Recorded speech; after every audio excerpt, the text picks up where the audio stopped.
The restaurant sparkled under soft candlelight and crystal fixtures. Classical music drifted gently in the background, nearly drowned out by the clinking of cutlery. Across from me, my wife Liana sat glowing in her designer gown, surrounded by her family like nobles at a feast. The air was rich with the aroma of truffle oil, seared lobster, and aged wine. I forced a smile, trying to keep up with the luxury laid before us. Caviar, filet mignon, a mountain of desserts. This wasn't my world. As a software engineer, I lived comfortably but simply. Liana came from old money, and her family never let me forget it.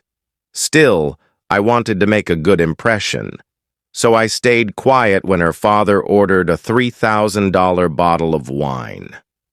I ignored her sister's jab at my modest wristwatch. I even forced a laugh when her brother mocked my hatchback while waiting for the valet. But when the bill came, $8,800, and Liana gently slid it to me with a smile that didn't reach her eyes, I felt something break inside. "Your treat," she said casually, sipping her wine. "If you can't handle it, maybe you should reconsider the marriage. You're not one of us." The table fell silent. No one stepped in. No one looked shocked. So I paid. And I walked out into the night alone, my heart heavy, the city lights smudging through the tears in my eyes. I drove back in silence. But 2 hours later, my phone rang. It was Liana, crying, panicked. "Please come home," she sobbed. Something happened. When I got there, she was curled on the floor, mascara smeared, body trembling. "I didn't mean what I said at dinner," she whispered. "I was under pressure, from them." She fell apart in front of me, but something in her eyes felt wrong. Office. It wasn't regret. It was fear. "What is it, Liana?" I asked. She turned away. "It's nothing," she murmured. "I just want us to try again." But I noticed the red light blinking from the ceiling, the security camera.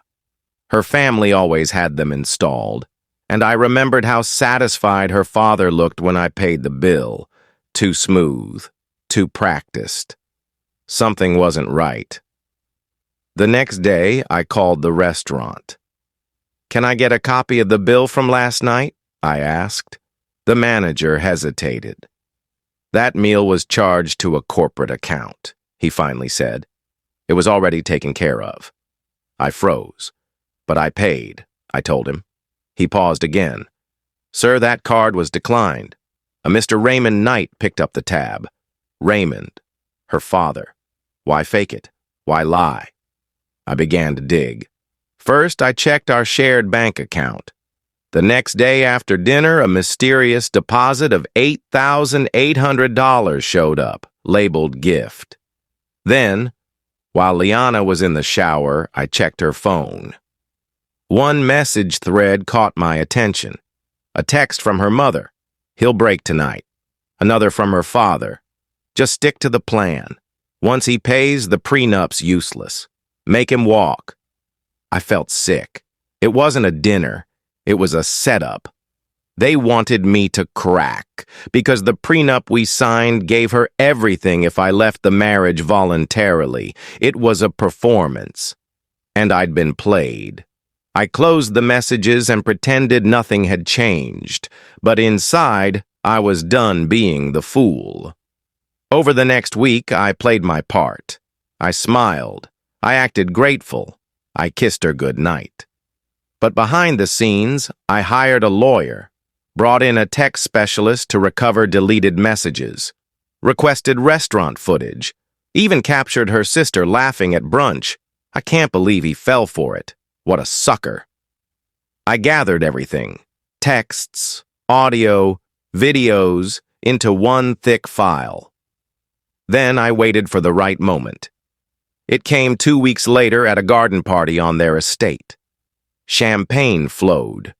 Liana hung on my arm, glowing. Her family looked smug. I cleared my throat. I have a little present, I said, holding up a manila envelope. Heads turned, smiles faded. I handed it to her father.